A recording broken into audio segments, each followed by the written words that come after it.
El estruendo inicial comenzó como un temblor, un ruido distante e inquietante que vibraba a través de los campos empapados de lodo del frente occidental, por la vasta y helada extensión del frente oriental, y muy dentro de los huesos de los soldados que allí luchaban.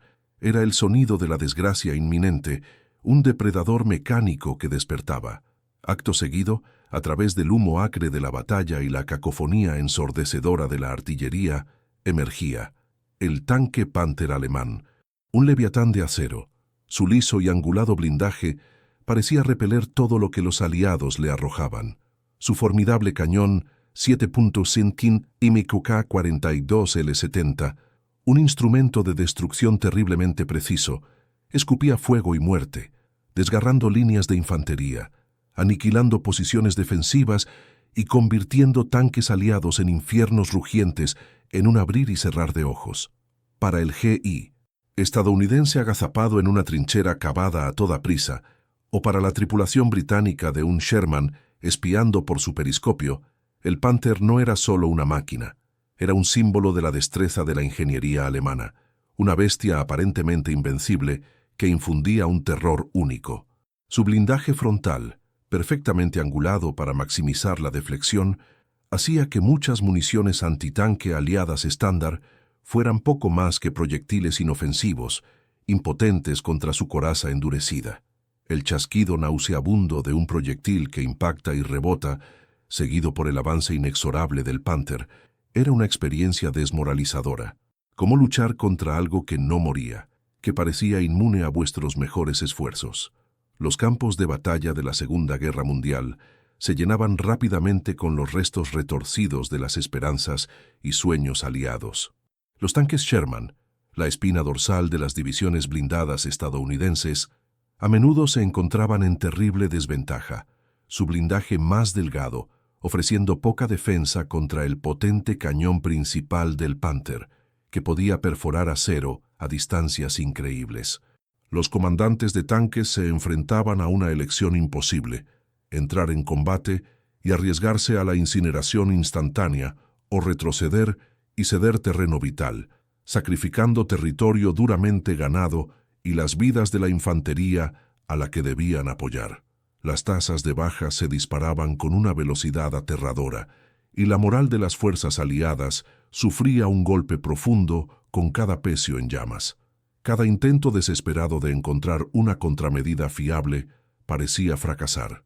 Los bombardeos de artillería, aunque útiles para la supresión, rara vez conseguían bajas decisivas contra objetivos tan fuertemente blindados. El apoyo aéreo a menudo no estaba disponible o era ineficaz contra una amenaza camuflada y en rápido movimiento.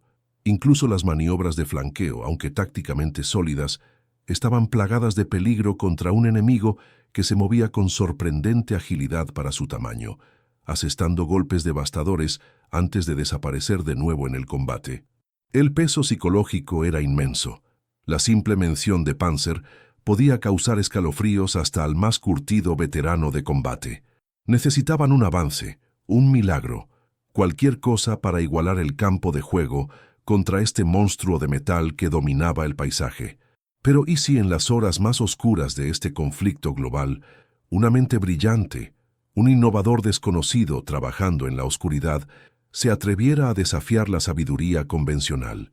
¿Qué pasaría si la respuesta a esta abrumadora amenaza no fuera otra mejora incremental, no un cañón más grande o un blindaje más grueso, sino algo completamente diferente, una idea radical, casi herética, que desafiaba todas las expectativas? Imagine un escenario donde un concepto aparentemente imposible, inicialmente descartado como locura por el atrincherado establishment militar, pudiera transformar el vehículo blindado más temido de la guerra de una fortaleza inquebrantable a un objetivo vulnerable, una trampa mortal para su tripulación.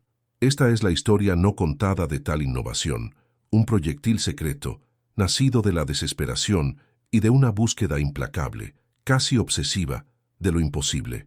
Es una narrativa de cómo una pieza de ingeniería genial ignorada, creada contra todo pronóstico, podría en última instancia cambiar el rumbo de la guerra blindada. Aquí es donde el Dr. Alistair Finch entra en nuestra historia, un nombre en gran parte borrado de los anales oficiales de la guerra, pero un hombre cuyo genio no convencional proyectaría una larga sombra sobre los campos de batalla de Europa. Finch no era un militar de carrera, ni un general condecorado o un académico célebre. Era, según todos los relatos, un metalúrgico excéntrico, una figura tranquila y discreta con un mechón de pelo despeinado y ojos que parecían escudriñar constantemente más allá del espectro visible de la realidad. Antes de que la guerra lo arrastrara a su sombrío abrazo, Finch era profesor en un pequeño y modesto colegio técnico en el Medio Oeste, más conocido por sus peculiares experimentos en ciencia de materiales que por grandes teorías. Sus colegas a menudo descartaban sus ideas como impracticables, sus métodos como poco ortodoxos, pero bajo aquel exterior tranquilo residía una mente que veía el mundo no como era, sino como podría ser. ¿Qué llevó a un hombre como Finch a abordar un problema que había confundido a las mejores mentes de la ingeniería militar? Tal vez fue el peso abrumador de los informes de bajas, el flujo interminable de noticieros que mostraban tanques aliados ardiendo, un recordatorio flagrante del abismo tecnológico, o tal vez fue algo más personal. Los registros oficiales, por escasos que sean, sugieren un hermano menor, un artillero de tanque, perdido en los primeros días de la campaña del norte de África. Un dolor privado, hirviendo bajo la superficie, alimentó una búsqueda implacable, casi obsesiva, de una solución, una necesidad desesperada de vengar una pérdida personal y evitar innumerables otras. Finch no quería simplemente mejorar los diseños existentes, quería revolucionarlos, romper los cimientos de la guerra blindada. Comprendía los materiales a un nivel casi intuitivo, viendo las debilidades en el acero que otros solo veían como una fuerza impenetrable. Creía que la respuesta no era golpear más fuerte, sino golpear más inteligentemente, explotar un fallo fundamental en el diseño del Panther que nadie más había considerado. Su idea, cuando finalmente se presentó al alto mando, fue recibida con una mezcla de asombro y absoluto desprecio. Finch propuso un proyectil que no dependía solo de la energía cinética o de explosivos convencionales. En su lugar, su concepto se centraba en un revolucionario penetrador multietapa, envuelto en una aleación ligera pero increíblemente resistente.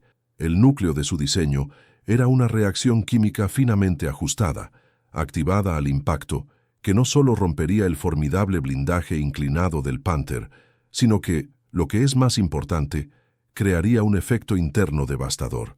Imagine un proyectil que, una vez dentro, no solo se fragmentaba, sino que liberaba un chorro de plasma dirigido y sobrecalentado, diseñado para incendiar municiones, combustible y fluido hidráulico con una eficiencia aterradora, transformando el interior del tanque en un horno letal.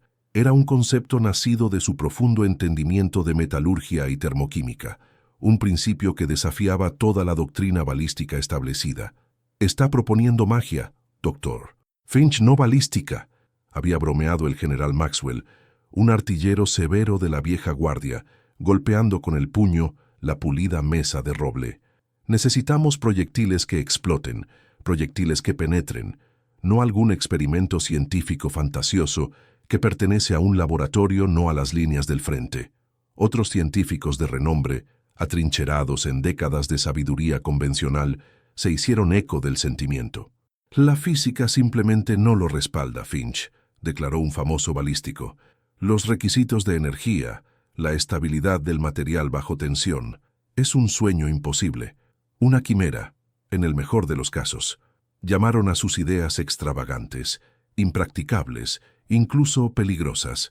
El establishment militar, un gigante de burocracia y protocolos rígidos, veía la propuesta de Finch como demasiado arriesgada, demasiado cara y demasiado poco convencional. El sistema de adquisición, diseñado para mejoras incrementales y tecnologías probadas, no tenía cabida para un salto tan radical. Finch se encontró aislado, su pasión confundida con locura. Fue trasladado de un comité escéptico a otro, sus planos meticulosamente dibujados y ecuaciones complejas descartados con un gesto de la mano. Los rechazos fueron abrumadores, cada uno de ellos una herida fresca en su creencia inquebrantable. Era solo un civil, después de todo, sin el pedigrí militar o la influencia académica, para convencer a las mentes endurecidas de la máquina de guerra. Muchas noches se sentaba solo en su pequeño y desordenado taller, los sonidos distantes de las noticias de la guerra en la radio sirviendo como un recordatorio constante y agonizante de las vidas que se estaban perdiendo mientras su solución acumulaba polvo en archivos burocráticos. La presión para abandonar su locura era inmensa, un coro silencioso de duda resonando en su mente. Sin embargo, bajo el peso del rechazo, una determinación silenciosa, casi desafiante, se solidificó. Sabía que tenía razón, sabía que su proyectil podía funcionar. Solo necesitaba una oportunidad, un oído comprensivo, alguien lo suficientemente valiente como para mirar más allá de lo convencional y ver el potencial en el sueño de un loco. Impulsado por una convicción inquebrantable que rozaba la obsesión, el Dr. Alistair Finch se retiró de la sofocante burocracia de Washington, D.C., pero no de su misión. Su locura, como la llamaban los generales, se convirtió en su santuario, una instalación de pruebas de armamento destartalada y olvidada, anidada en lo profundo del desierto de Nevada, lejos de miradas indiscretas y del asfixiante agarre del pensamiento convencional. Aquí, en medio del polvo y el silencio, con solo un equipo esquelético de ingenieros y técnicos igualmente marginados, pero brillantes, Finch comenzó el trabajo arduo y a menudo peligroso de convertir su sueño imposible en una realidad tangible. La magnitud de los obstáculos técnicos era desalentadora. El penetrador multietapa de Finch, con su revolucionario chorro de plasma interno, no era solo un nuevo proyectil, era un principio de balística completamente nuevo. El principal desafío radicaba en crear un material que pudiera soportar las inmensas tensiones de ser disparado desde un cañón de alta velocidad, penetrar blindaje grueso e inclinado, y luego, dentro del tanque, iniciar con precisión una reacción química hiperenergética para generar un chorro de plasma dirigido. Primero, estaba la aleación para la carcasa. Necesitaba ser increíblemente resistente, pero ligera, capaz de mantener la integridad estructural bajo calor y presión extremos. Finch pasó semanas incontables en su fundición improvisada, experimentando con mezclas exóticas de tungsteno, uranio empobrecido e incluso cerámicas experimentales, a menudo trabajando durante toda la noche, con el rostro manchado de hollín, el aire denso con el sabor metálico de los materiales fundidos. Los intentos iniciales a menudo resultaban en fallos catastróficos, proyectiles que se deformaban a mitad de vuelo, se fracturaban al impactar o, peor aún, detonaban prematuramente, enviando metrallas silbando peligrosamente cerca de su equipo. Una explosión de prueba particularmente violenta, causada por un compuesto químico inestable en el núcleo del penetrador, casi le costó el techo de la instalación y la audición a Finch, dejándole un zumbido permanente en los oídos. Luego vino la ingeniería de precisión necesaria para el mecanismo interno. El proyectil no era un proyectil sólido, era una serie compleja de componentes anidados, cada uno diseñado para realizar una función específica en un momento preciso. La secuencia de iniciación para el chorro de plasma tenía que ser impecable, retrasada solo lo suficiente para asegurar la penetración total, pero instantánea una vez dentro. Esto requería tolerancias medidas en micrones, una precisión de fabricación que llevaba al límite las capacidades del tiempo de guerra. La escasez de recursos era otro adversario brutal. Los materiales especializados que Finch necesitaba a menudo estaban clasificados como activos estratégicos, desviados a programas de armamento más convencionales. Asegurar financiación para un proyecto considerado imposible por el alto mando era una constante batalla cuesta arriba. Su pequeño equipo, una colección de individuos igualmente brillantes pero ignorados, un químico desilusionado, un especialista en balística recluso, un ex-relojero con una extraña habilidad para la mecánica de precisión, trabajaban con raciones escasas y aún menos reconocimiento, impulsados por una creencia compartida en la visión de Finch y la urgencia desesperada de la guerra. La implacable presión del tiempo era quizás la carga más abrumadora. Cada día que pasaba sin una solución significaba más tanques aliados reducidos a chatarra, más vidas jóvenes estadounidenses extinguidas en encuentros llameantes con Panthers. Finch trabajaba con una intensidad frenética, a menudo durmiendo en un catre en su laboratorio durante días enteros. Estaban forjando un arma en el infierno, pieza por pieza meticulosa, esperando contra toda esperanza que sus sacrificios no fueran en vano. Esa esperanza, una brasa frágil en la vasta oscuridad de la guerra, estaba a punto de ser sometida a su prueba final. El día del ajuste de cuentas llegó con el brillo áspero del sol de Nevada que cosía el campo de pruebas polvoriento donde Finch y su equipo habían trabajado durante tanto tiempo.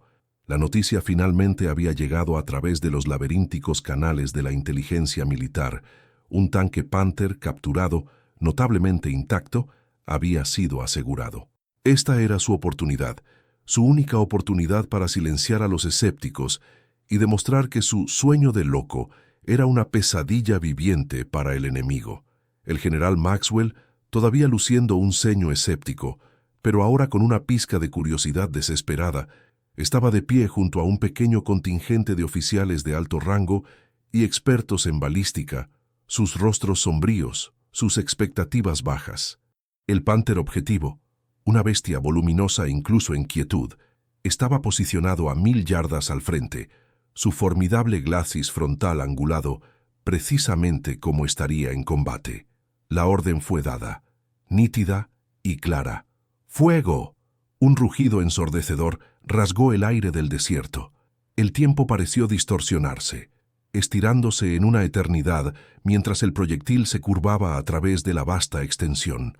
Todos los ojos estaban fijos en su trayectoria. Entonces, un chasquido nauseabundo, inconfundiblemente diferente del habitual rebote, resonó. No era el sonido de un proyectil rebotando, era el sonido de algo entrando. Un grito colectivo resonó a través del búnker de observación, pero el verdadero drama aún estaba por desarrollarse. Por un segundo aterrador, no pasó nada. La frente del general Maxwell se frunció, un presuntuoso «se lo dije» formándose en sus labios. Luego, desde dentro del Panther, un temblor débil, casi imperceptible. Una brizna de humo, luego otra se elevaba de sus escotillas, y finalmente con un rugido gutural, el interior del tanque estalló. No una explosión externa, sino una combustión interna violenta. Una reacción en cadena catastrófica. Las municiones se cocieron, los tanques de combustible se incendiaron, el fluido hidráulico se vaporizó en un flash de plasma sobrecalentado. El Panther, aquel símbolo aparentemente invencible del poder alemán, comenzó a brillar por dentro, su gruesa piel de acero poniéndose al rojo cereza antes de deformarse y rasgarse, escupiendo llamas y humo negro hacia el cielo inmaculado del desierto. No fue solo penetrado, fue aniquilado de dentro hacia afuera, un ataúd de metal en llamas. Un silencio aturdido descendió sobre el búnker de observación, roto solo por el crepitar del infierno en la distancia. La mandíbula de Maxwell estaba desencajada. Finch, por primera vez en meses, se permitió una pequeña y cansada sonrisa. Pruebas posteriores, rigurosamente controladas, confirmaron consistentemente la aterradora eficacia del proyectil. Su penetrador multietapa único, una vez descartado como una quimera fantástica, demostró ser capaz de romper de forma fiable el blindaje inclinado del Panther y desatar su infierno interno. Los datos eran incontestables. Finch había entregado un milagro. La transición de los campos de prueba en el desierto a las realidades brutales del campo de batalla fue rápida y urgente.